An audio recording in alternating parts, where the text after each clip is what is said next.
तर आपण पाहतो आता सुनेत्रा पवार या आपला उमेदवारी अर्ज दाखल करण्यासाठी दाखल झालेल्या आहेत। बारामती या ठिकाणी त्या आपला उमेदवारी अर्ज दाखल करत आहे। बारामतीची पोटनिवडणूक ही पार पडती आणि त्यासाठीच आज अर्ज दाखल करण्याचा शेवटचा दिवस आहे। तर त्यासाठीच आता सुनेत्रा पवार या अर्ज भरण्यासाठी दाखल झालेल्या आहेत। उपमुख्यमंत्री सुनेत्रा पवारांसोबत उपमुख्यमंत्री एकनाथ शिंदे देखील उपस्थित असल्याचं बघायला मिळत आहे। सुनेत्रा पवार या अर्ज भरण्यासाठी दाखल झाल्या असल्याचं आपण या दृश्यांच्या माध्यमातून बघू शकतोय। अजित पवार यांच्या निधनानंतर बारामतीची ही जागा रिक्त झालेली होती आणि त्यामुळे या ठिकाणी ही पोटनिवडणूक पार पडतीये। याच पार्श्वभूमीवरती सुनेत्रा पवार आता अर्ज भरण्यासाठी दाखल झालेल्या आहेत। त्यांच्यासोबत उपमुख्यमंत्री एकनाथ शिंदे शिवाय भाजपचे चंद्रशेखर बावनकुळे देखील उपस्थित असल्याचं आपल्याला बघायला मिळत आहे। 12:30ची वेळ खरं तर अर्ज दाखल करण्याची देण्यात आलेली होती, मात्र आता सुनेत्रा पवार या आपला अर्ज दाखल करण्यासाठी दाखल झाल्या असल्याचं पाहायला मिळत आहे।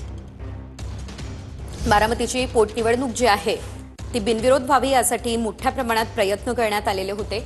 अजित पवार यांच्या निधनानंतर बारामतीची ही जागा जी आहे ती रिक्त झालेली होती आणि त्याच जागेसाठी आता ही पोटनिवडणूक जी आहे ती पार पडतीये। त्या पार्श्वभूमीवरती सध्या आपण पाहतोय सुनेत्रा पवार यांचं संपूर्ण कुटुंब त्यांच्यासोबत उपस्थित आहे। सुनेत्रा पवार यांच्यासोबत जय पवार, पार्थ पवार देखील उपस्थित असल्याचं पाहायला मिळत आहे। सुनील तटकरे यांचं देखील कुटुंब या ठिकाणी उपस्थित असल्याचं आपल्याला पाहायला मिळत आहे। आज सकाळपासूनच जर आपण बघितलं तर सुनेत्रा पवार यांचा हा दौरा जो आहे तो सुरू झालेला होता। सर्वात आधी सुनेत्रा पवार यांनी अजित पवार यांच्या मातोश्रींचे आशीर्वाद घेतलेले आहेत आणि त्यानंतर काटेवाडीमध्ये मारुतीचं दर्शन घेण्यासाठी त्या पोहोचल्या होत्या। त्यानंतर अजित पवार यांच्या स्मृतीस्थळी देखील सुनेत्रा पवार पोहोचल्या, त्यांनी त्या ठिकाणी अभिवादन केलं। तरी दोन दृश्य आपण या ठिकाणी पाहत आहे, ज्यावेळेला सुनेत्रा पवार या नुकत्याच आता आपला उमेदवारी अर्ज भरण्यासाठी पोहोचलेल्या आहेत। अजित पवार यांच्या निधनानंतर रिक्त झालेली बारामतीची ही जागा आणि त्यासाठी होणारी ही पोटनिवडणूक खरं तर सर्व पक्षांनी पाठिंबा द्यावा असं आवाहन राष्ट्रवादीकडून करण्यात आलेलं होतं, मात्र काँग्रेसनं या ठिकाणी उमेदवार दिलेला आहे, त्यामुळे ही लढत बिनविरोध होणार नाही हे चित्र स्पष्ट झालेलं आहे। 12 उमेदवारी अर्ज जे आहेत बारामती पोटनिवडणुकीसाठी हे दाखल झालेले आहेत। दुपारी 3 पर्यंत चित्र स्पष्ट होईल, मात्र सगळ्यांचं लक्ष लागलेलं आहे ते म्हणजे सुनेत्रा पवार यांच्याकडे। ते आपला अर्ज दाखल करण्यासाठी पोहोचलेले आहेत। तर आपण पाहतोय आता अगदी काही वेळातच सुनेत्रा पवार यांच्याकडून हा अर्ज जो आहे तो दाखल केला जाईल। 12:30 वाजेची वेळ देण्यात आलेली होती, मात्र त्याआधी मेळावा सुद्धा पार पडलेला आहे आणि या मेळाव्याच्या माध्यमातून संपूर्ण बारामतीकरांचे आभार सुनेत्रा पवार यांनी मानलेले आहेत। शिवाय जे सर्व महत्त्वाचे मंत्री असतील, आमदार असतील या ठिकाणी उपस्थित राहिलेले आहेत त्यांचेही आभार मानले। अधिकचे अपडेट या संदर्भात आमचे प्रतिनिधी प्रदीप कापसे यांच्याकडून घेऊयात। प्रदीप, आपण पाहतोय सुनेत्रा पवार आता आपला अर्ज काही वेळातच दाखल करतील, काय अपडेट? अगदी बरोबर आहे। खरं तर सुनेत्रा पवार ज्या आहेत त्या अर्ज दाखल करण्यासाठी आपण पाहतोय की कार्यालयात पोहोचलेल्या आहेत। सोबत राज्याचे उपमुख्यमंत्री एकनाथ शिंदे, त्याचबरोबर राज्याचे महसूल मंत्री चंद्रशेखर बावनकुळे जे आहेत ते आपल्याला सुनेत्रा पवार यांच्यासोबत पाहायला मिळतात। बारामती पोटनिवडणुकीसाठी आपला उमेदवारी अर्ज जो आहे तो दाखल केला जातोय। काही वेळापूर्वी जो मेळावा पार पडला त्या मेळाव्यामध्ये सर्वपक्षीय आवाहन करण्यात आलेलं आहे, ते म्हणजे अजित पवार यांनी आतापर्यंत जे केलेलं काम आहे त्यांचं काम पाहता अजित पवारांना श्रद्धांजली म्हणून ही बारामतीची पोटनिवडणूक जी आहे ती बिनविरोध जाहीर करावी। मात्र सध्या काँग्रेसनं उमेदवार जो आहे तो जाहीर केलेला आहे। माघार घेण्यापर्यंत निवडणूक जी आहे ती बिनविरोध व्हावी यासाठी प्रयत्न केले जातील असं मेळाव्यामध्ये स्पष्टपणे नेत्यांनी सांगितलेलं आहे। आणि सध्या आपण पाहतोय की सुनेत्रा पवार हे आपला उमेदवारी अर्ज दाखल करण्यासाठी या ठिकाणी दाखल झालेले आहेत।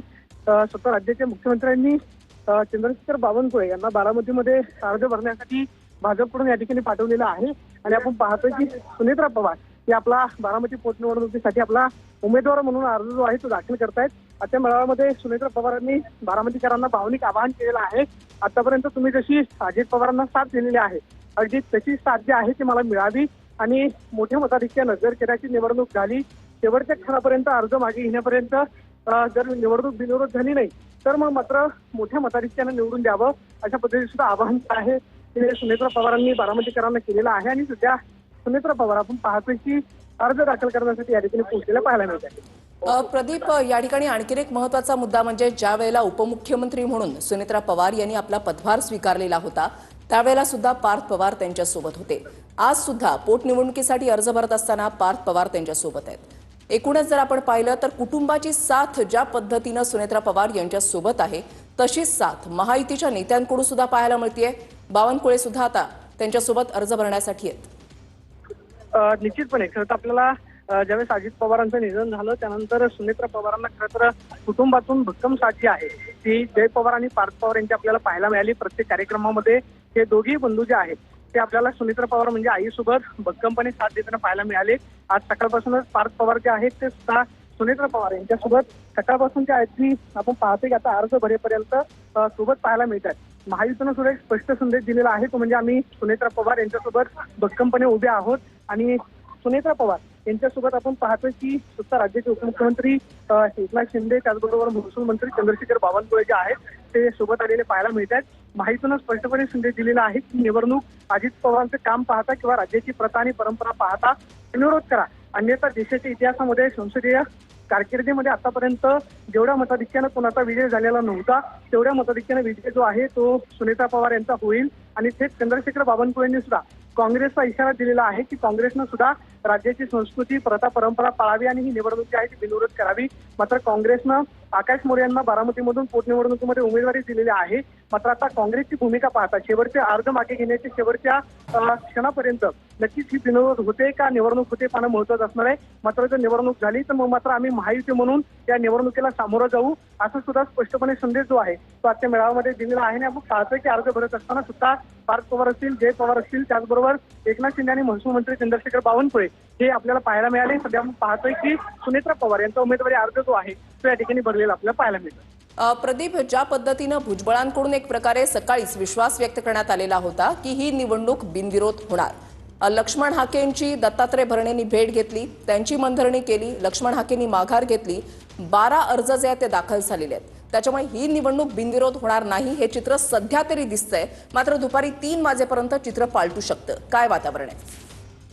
खरं तर निवडणूक जी आहे ती अर्ज माघारी घेण्याच्या शेवटच्या दिवसापर्यंत बिनविरोध होऊ शकते असं म्हणू शकतो। कारण अर्ज मागे घेण्याची 9 तारखेपर्यंतची मुदत आहे। त्या 2-3 दिवसामध्ये ज्यांनी अर्ज भरलेले आहेत त्यांची मनधरणी जी आहे ती कदाचित राष्ट्रवादी काँग्रेसकडून केली जाऊ शकते। विशेष म्हणजे लक्ष्मण हाकेंनी निवडणूक लढवण्याचा इशारा दिलेला होता, मात्र आज त्यांची मनधरणी केल्यानंतर त्यांनी माघार घेतलेली आहे। काँग्रेसची सुद्धा तशीच अवस्था आहे। जर कदाचित काँग्रेसनं राष्ट्रवादी काँग्रेसनं केलेली भूमिका आवाहन पाहता जर मान्य केलं तर कदाचित निवडणूक जी आहे ती बिनविरोध सुद्धा होऊ शकते। मात्र आज सध्या तरी चित्र आपल्याला पाहायला मिळतं की म्हणजे काँग्रेसनं उमेदवारी अर्ज जो आहे आकाश मोरे यांना उमेदवारी दिली आहे। दुसऱ्या बाजूला आपण पाहतोय त्या ठिकाणी एकनाथ शिंदे हे आपण पाहतोय की सुनेत्रा पवार यांचा उमेदवारी अर्ज भरून या ठिकाणी निघालेले आहेत। आणि चंद्रशेखर बावनकुळे आपण पाहतोय की या ठिकाणी माध्यमांना प्रतिक्रिया देतील। चंद्रशेखर बावनकुळे काय प्रतिक्रिया देतात हे पाहावं लागेल। नक्कीच प्रदीप।